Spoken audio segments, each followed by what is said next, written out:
Welcome to Fast, Ever-Evolving Defenders, the Resilience Revolution. I really want to dedicate this talk to the late Kelly Lum, who was chair of the defense track and will be sorely missed. Now, in cybersecurity, we feel like attackers continually outmaneuver us as defenders. Attackers are fast. They're ever-evolving. How can we possibly keep up, right? Well, the answer is we become more like attackers. We become nimble, empirical, and curious. So this talk is really about revolution. It explores the practical ways that we can transform into fast, ever-evolving defenders.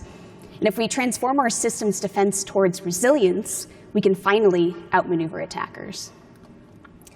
But first, I think it's really important to understand, if we want to steal attacker advantages for ourselves, we should probably understand what those advantages are.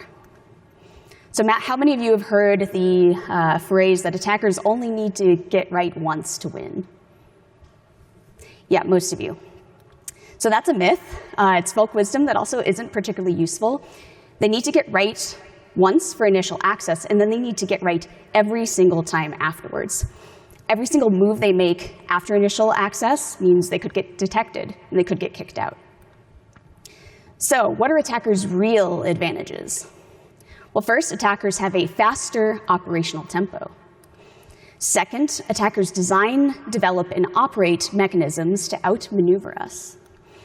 And third, attackers research interconnections and interactions in systems. Really, you can think of it as they think in systems. And fourth, attackers have more tangible and actionable success metrics. Really, I think there's no reason why we can't steal these advantages for ourselves as defenders. Like, we can foster a faster operational tempo. And we can invest in design-based security. We can adopt systems thinking. And we can craft actionable success metrics. All of these things, by the way, reflect a foundation of resilience, the ability to prepare for, recover from, and more successfully adapt to adverse events. And attackers often embody resilience, and this is really what we mean when we say they're fast and ever-evolving. There are a wealth of opportunities that we can pursue that actually, by their very nature, means that we can get these same advantages as attackers. Now, this is how we join the resilience revolution. It's how we finally start outmaneuvering attackers as fast, ever-evolving defenders.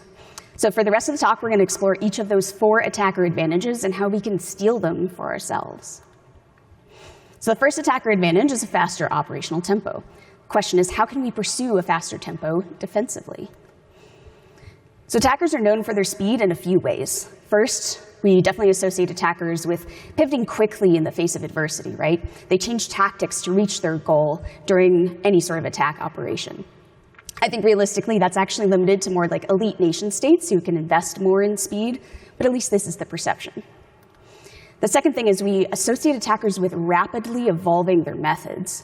The mythos is that they're constantly experimenting and finding ever better ways to compromise organizations, right? So it feels like they're so speedy at adapting to evolving conditions, which again, that's the essence of resilience. We can totally do all of that too, and we will in the resilience revolution.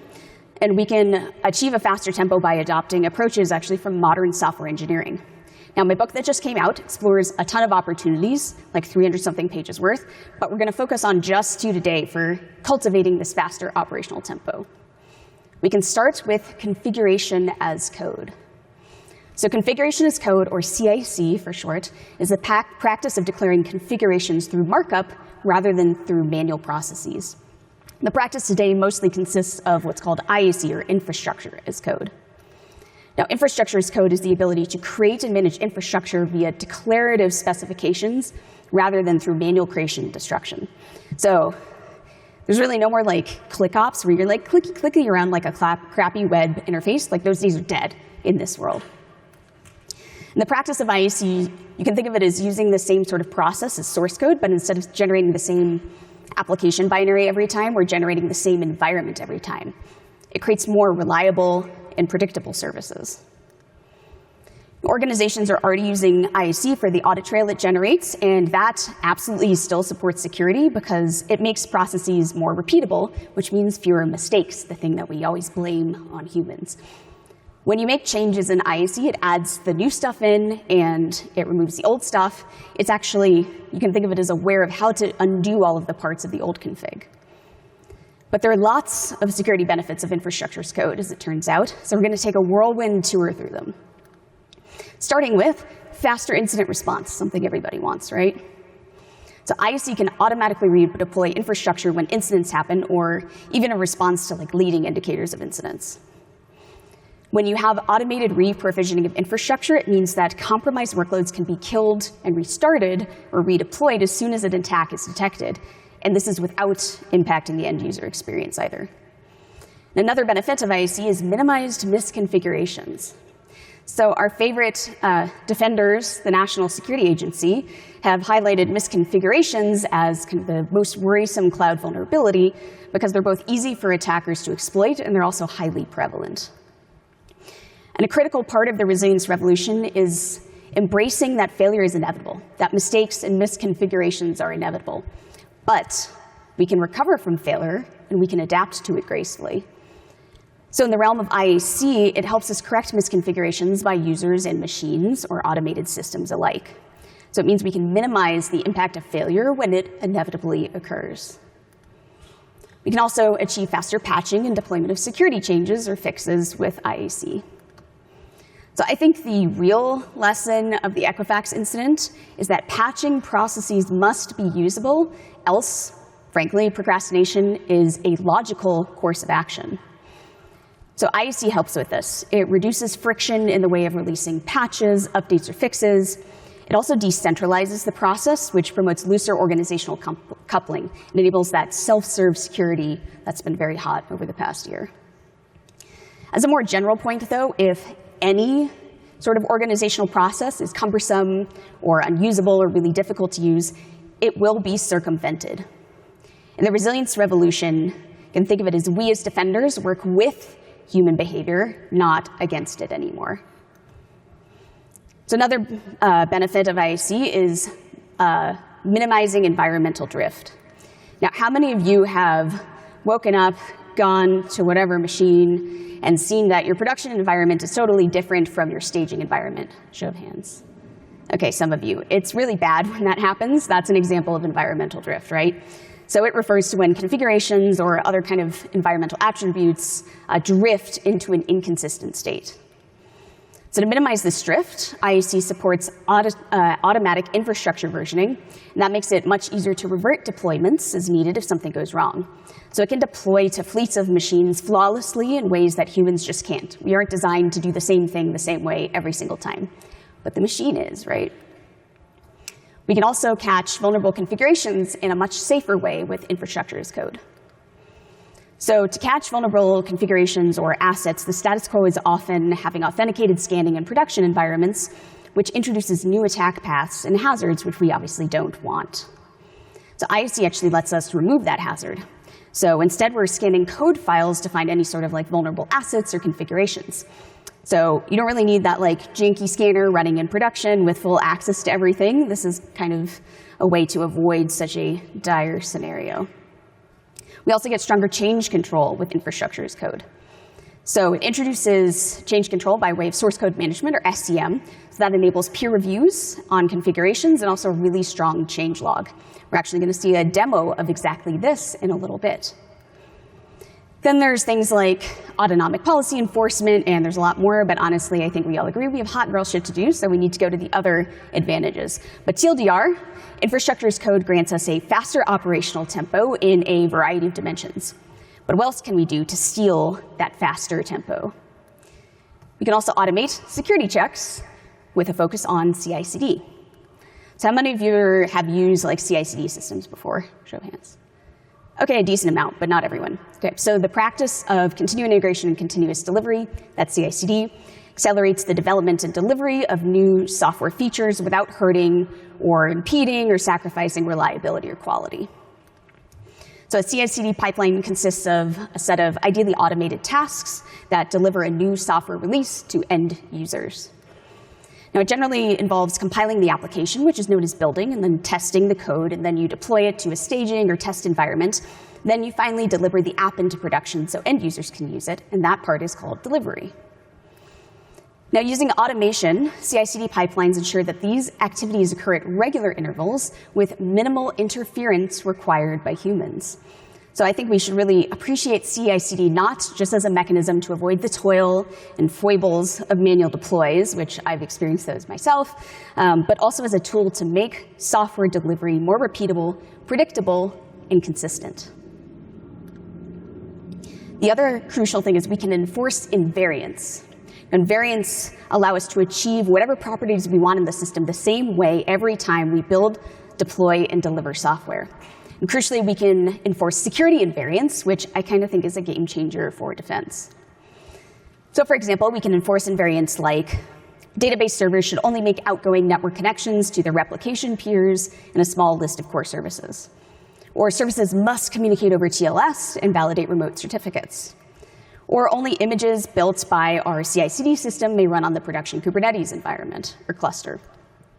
Or secrets should be retrieved on demand from our secret store instead of baked into source code or deployment images. So invariants are important, but I think the speed element is even more crucial, and it grants us even more of an advantage.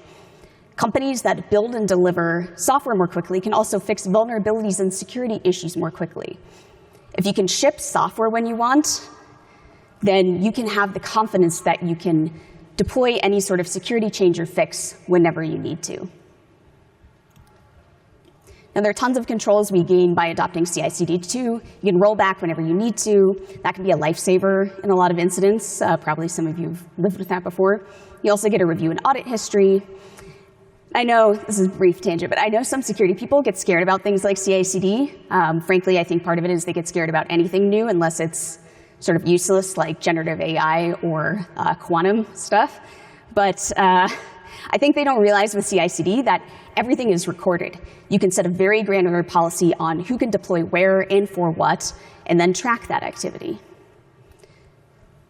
So let's see the power of automation for cybersecurity in action. This is a recorded demo because I don't try to tempt the gods with their malice. So we want to minimize the amount of manual effort to maintain block lists across all of our tools, right? Like, again, we have better stuff to do with our time. So we can start with this block list from Binary Defense. It has a ton of IPs, as you can see, and we have it checked into our repository. So by putting in our repo next to our Terraform, we can use it in the Terraform on both like AWS-hosted firewall as well as the Fastly Next-Gen WAF. It doesn't need to just be cloud stuff. We can take a look at the Fastly Terraform here so you get a feel. So it's declarative. None of it is really real code. Like, it's pretty easy to do. The thing is, though, if we want to reduce manual work, right, we can create a workflow in GitHub Actions, and that will automatically pull the ban list, or we can also run it on demand. There's that feature, too. And we can see in this Actions workflow that it curls the ban list from Binary Defense daily at 8:30 in the morning. But obviously, like, I don't know if you've read my post on YOLOSEC and FOMOSEC. We don't want a YOLOSEC. So that means when it updates, it creates a pull request that requires peer review by an approved engineer, whether security, ops, whoever. So we can see the changes in the file when we go into the review, which is really helpful, again, to track like what's happened, make sure everything's kind of working as normal. And then we can write something like the classic, looks good to me, except actually read it. So anyway, we can merge the PR, and then we can go into the Terraform UI. And Terraform automatically maybe knows about the pull request, and it begins planning the changes. Yep. Then it starts applying them. So if we go into the detailed view, which allows you to see like exactly what's going on, you can see that there are 2 resources that we're updating. You could obviously have way more. So you're going to see that the policies applied first to the Next-Gen WAF and then the AWS one. That means that we can then go into Fastly's Next-Gen WAF portal, and we can find our updated block list. So we'll see that the original block list had 1265 IPs, but if we refresh, we'll see that 2 have been removed. Obviously, a bunch have been replaced. So we can take a look. This would be a nightmare to like understand and manage yourself. So you can also see it was updated. This was when I recorded it. And then we can actually go back into our repository and see that we have a full history of when all of our block list rules were changed. And the thing is, GitHub is usually where like software engineers look to understand changes because you get an audit trail. Everything is recorded, which is just really great for us.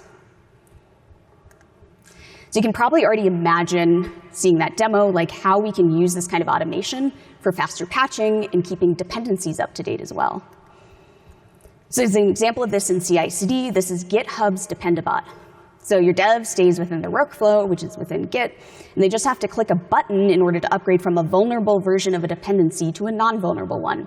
So it's going to automatically validate all of the software. Your dev doesn't have to like context switch, and the same goes actually for upgrades in general. So it's really helpful. Now, automated CI/CD pipelines actually mean you can push patches out in hours or sooner rather than like the days, weeks, or as we've seen, unfortunately, sometimes months it traditionally takes. You can also make update and patch cycles an automatic and daily affair, which means, again, you can do better stuff with your time because I think none of us want to be doing this manually, right? So TLDR, CI/CD lets us move faster and track all the things we do, or revert as needed. And also by that away, that ability to like roll back and revert cleanly if something goes wrong, that's something attackers can't do, right? Like they don't get an undo button if like an exploit fails and it crashes a process. This is actually something that gives us an asymmetric advantage in cybersecurity, which is awesome. So now let's dig into the second attacker advantage we can steal in the resilience revolution, which is design-based defense.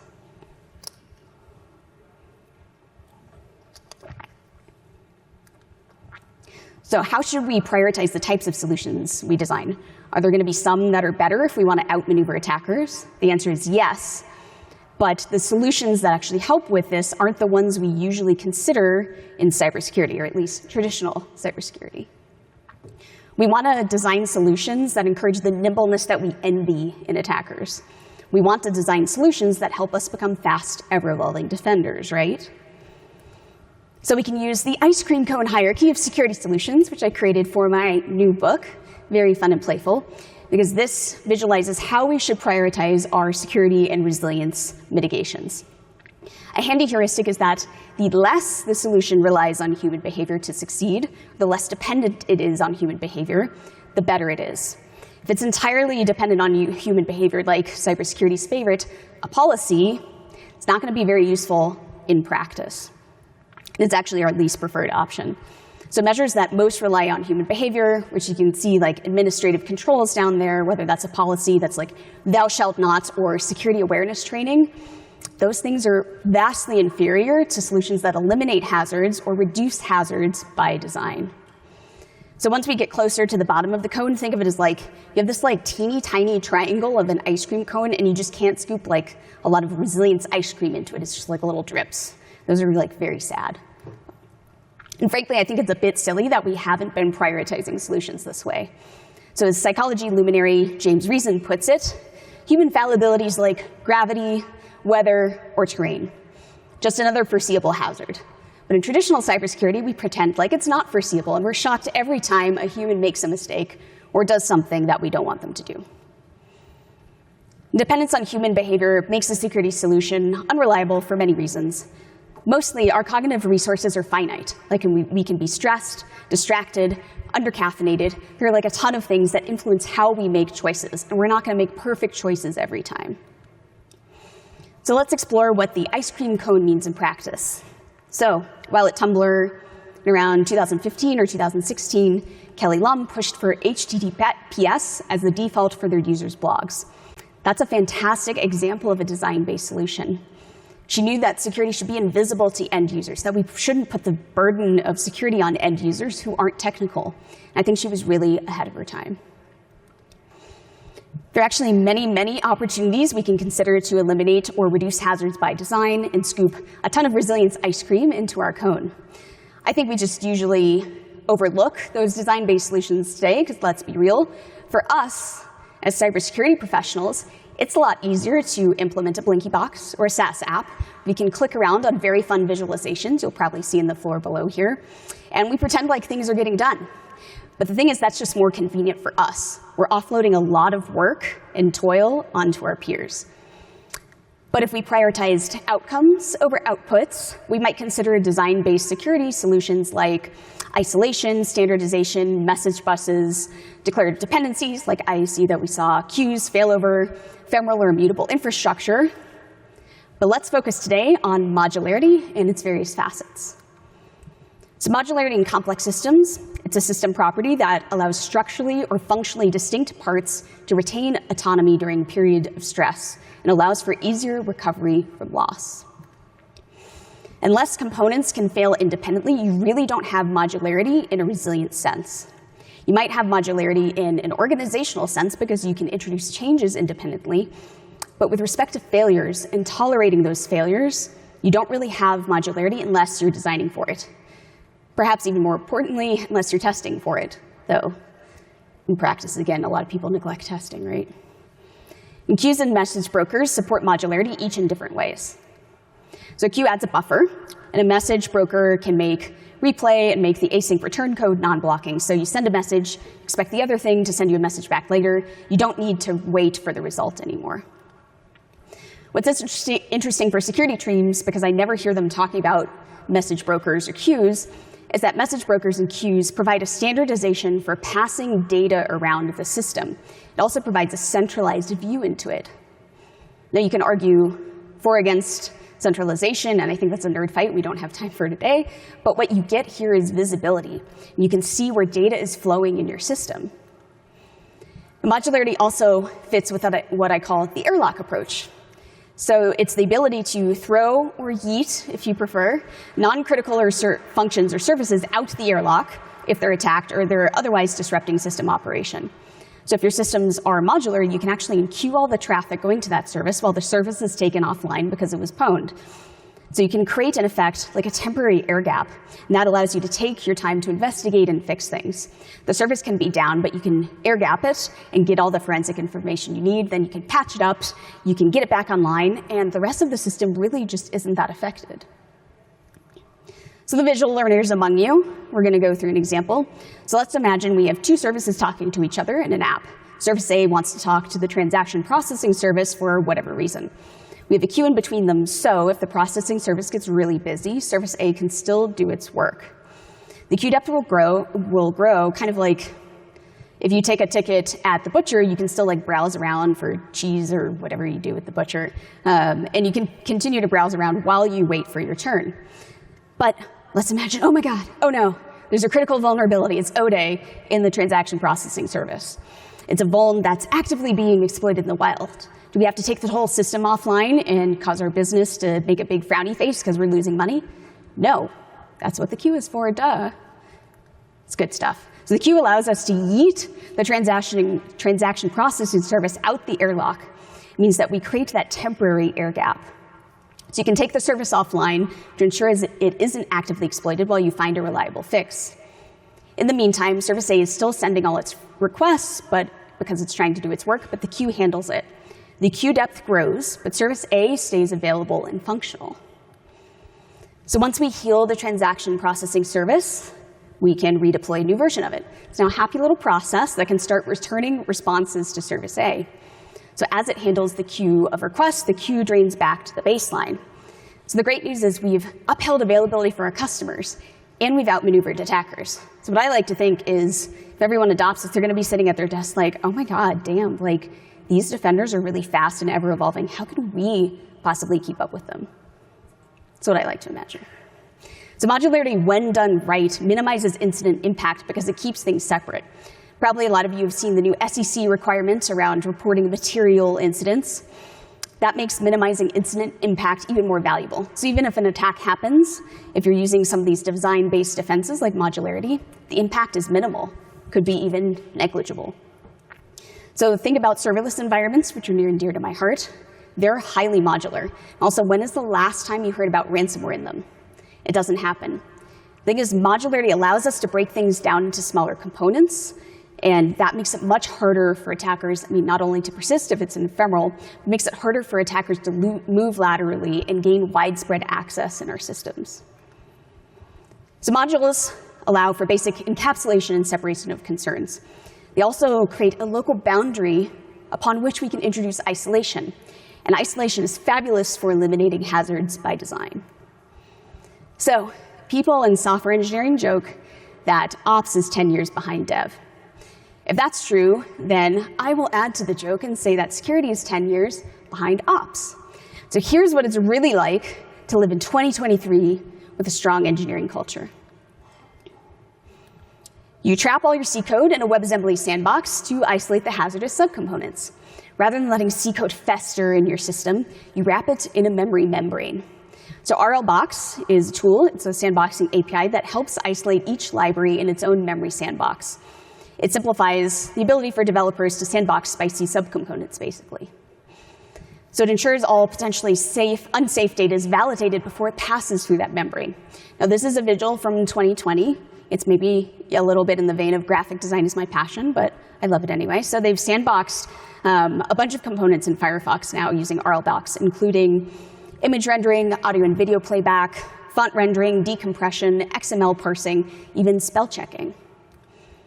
So Mozilla and UC San Diego have talked about how they use this and how it means they don't have to worry about 0 days anymore, at least in whatever is sandboxed. It's not an all hands on deck, the sky is falling sort of thing when like a really nasty vulnerability comes out. The sandboxing buys them time to find a reliable fix. So imagine not having to worry about O-Day anymore. There are a lot of vulnerability researchers that maybe won't be able to make you scared on stage anymore. Wouldn't that be nice? Hopefully they didn't hear me say that. So I think as an industry, you've been so focused on AI that you've missed groundbreaking things like this that are happening elsewhere in software land. And I think it's sad. And so my very selfish call to action today is please stop disappointing me as an industry. Includes the people who are watching this on demand later. So what's infuriating is isolation is such a great example of how lucky we are to work with software systems. Like, we can isolate failure to handle unexpected interactions, which you can't do in most other systems. Full physical isolation is impossible in a nuclear reactor or a petrochemical plant or a ship or mine or anything, right? We should really leverage this blessing to its greatest effect. But we don't today, and it's driving me absolutely bonkers. And the thing is, isolation doesn't actually require like super elite feats of engineering. You can actually start with something like AWS security groups, or you can use things like serverless functions, VMs, or containers where you can. The thing is, sandboxing is a well-established technology. You've heard of the concept of boring technology. It's pretty boring. Like, it's well-understood functionality. Then, once you do kind of the easier forms of isolation, you can move on to fancier things like RLBox, if you please. And if a vulnerable component is in a sandbox, it means the attacker has to surmount another goal, or another hurdle to reach their goal. Most attackers, by the way, really don't want to do something like a double sandbox escape.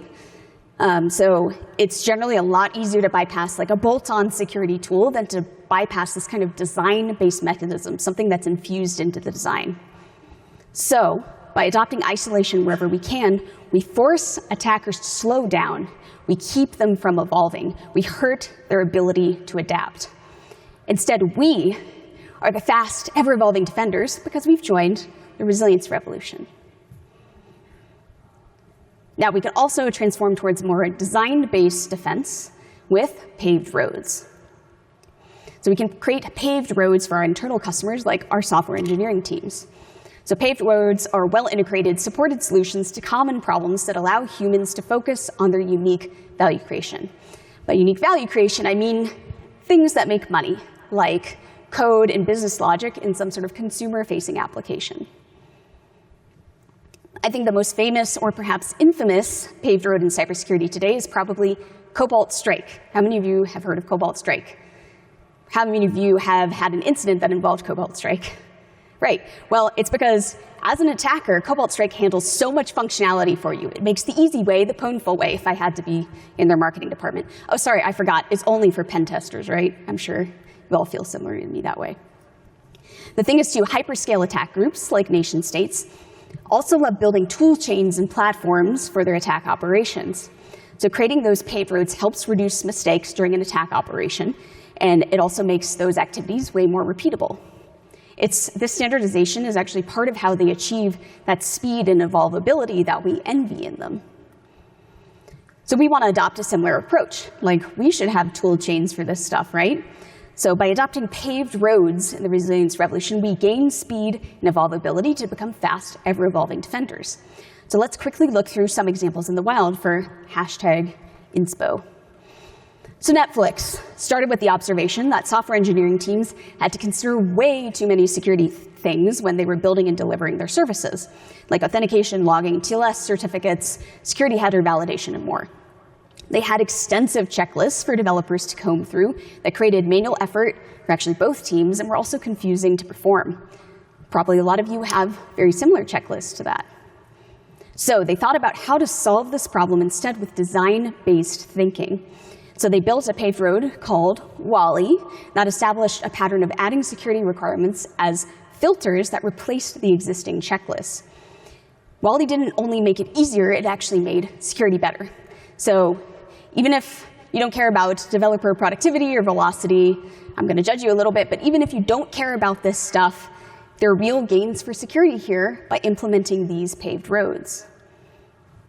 So I think this begets a question for you to ponder when you return to your day job next week, which is what toil are you currently offloading onto your peers that could be better solved with a paved road?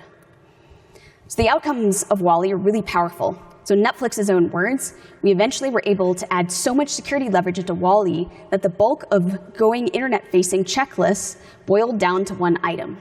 Will you use WALL-E? This isn't about forcing the humans to use it. Again, we want to work with human behavior, not against it. It's about making all of the security things easier for everyone. Then also Block, the artist formerly known as Square, recently wrote about how they sped up M&A integration with a paved road. And that's even with different tech stacks between the target and the acquirer. So they called it FARCars, and that allows the acquired company's services to call into Block's service mesh by performing fancy translation magic on their behalf. And this sped up acquisition integration from months to weeks. It was a huge win for the business as well as security because repeatable design patterns are more reliable than ad hoc manual efforts. So onward, comrades, to the third attacker advantage, which is systems thinking. So what do we mean by this, and how can we steal it? So attackers think in systems, while defenders think in components. It's especially apparent when I talk to security teams in thinking about how traffic and data flows between services. That's often overlooked. We're so focused as an industry on ingress and egress that we miss how services talk to each other. And by the way, attackers love that we miss this. It doesn't have to be this way. And if we think about these flows, we can start to consider the design-based solutions and design-based changes that could impede these attackers' effectiveness. So one thing I think it's important to clarify before we continue is how attackers actually approach their problems. Because sometimes the way that I hear people in the industry talk about attackers is they're like space wizards, which is not very useful. The underlying assumption behind attacks is attackers target your "this will always be true" assumptions. They search for those hidden assumptions. Then they ask, okay, you say this will always be true, but is that really the case? And then they try to break your assumptions. Now, attackers will target your "this will always be true" assumptions, or TWAP assumptions, which is definitely an elegant acronym that I invented. But these assumptions can manifest in every part of your stack at every possible level. Like, parsing this string will always be fast, or messages that show up on this port will always be post-authentication, or an alert will always fire if a malicious executable appears, and so on.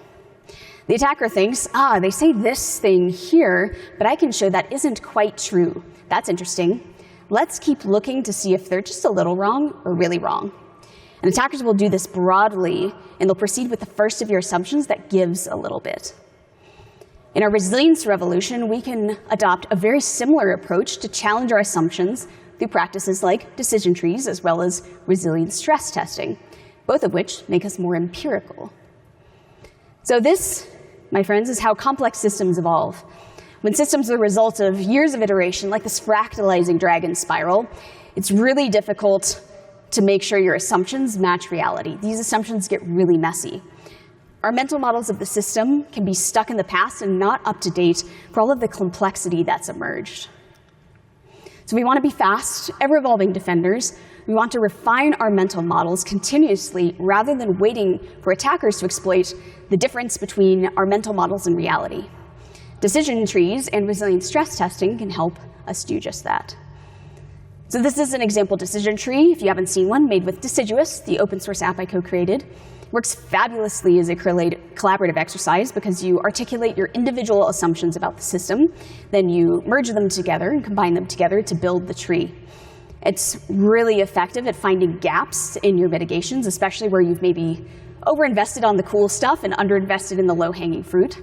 So it really forces you to examine and encounter your "this will always be true" assumptions before attackers do.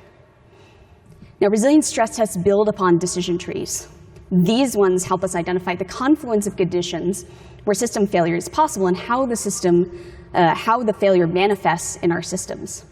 In software, we call this chaos experimentation because I wasn't there when it was named, but it's called resilience stress testing in basically every other domain, like healthcare, financial services, aerospace, urban water management systems, and more. So one, the point is there's a rich precedent behind this. I didn't make it up. And two, feel free to call it resilience stress testing if you prefer it to chaos experimentation. I don't care. So chaos experimentation seeks to understand how disruptions impact the entire system's ability to recover and adapt. It appreciates the inherent interactivity in the system across time and space, across space-time. So it means we're stress testing at the system level, not the component level like we usually do. It forces you to adopt a system's mindset. And that's that mindset, again, that attackers have. It also means that we have to get comfortable with adaptation. That helps you become an ever-evolving defender. You can think of chaos experiments as the scientific method in action. And you can think of decision trees as basically the hypotheses that you can fuel or funnel into these experiments.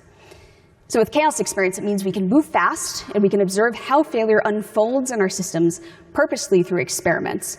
And then that allows us to learn from them, fix anything we find, and ameliorate system design so we're more resilient to the failure going forward. By the way, another asymmetric advantage, attackers don't get the ability to experiment in our systems, right? This is a really important advantage that we can cultivate against them.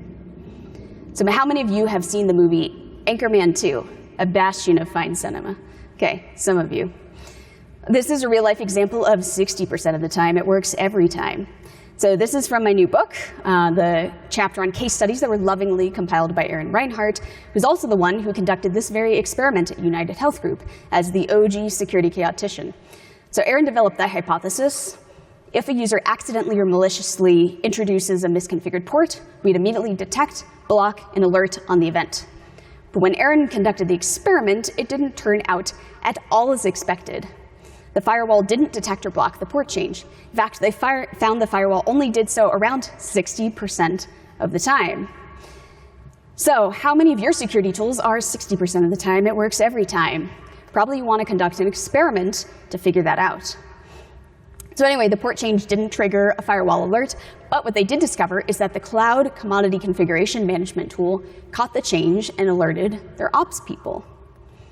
So another case study is from David Levetzo, a director at Capital One, and he allows engineering teams to self-serve resilience stress tests via automation. They compile pre-vetted malicious actions covering specific use cases, then they identify whether the security controls or tools detected or prevented the event. So this is great because it means software engineering teams can self-test against their changes before they push those changes to production. So the goal here is really to reduce surprises from planned changes and also to avoid the really terrible, expensive rework that happens after we've deployed and we're unhappy with whatever it is. And also, obviously, to make security more self-serve.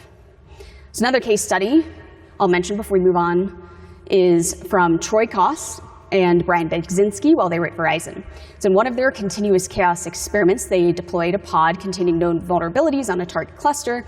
Then they determined if it's prevented from running by existing security controls. Importantly, they also run a control pod, or a control image, to make sure also that security constraints aren't blocking good pods from running. Then it reports the deploy status of both of the things and surfaces why they were blocked.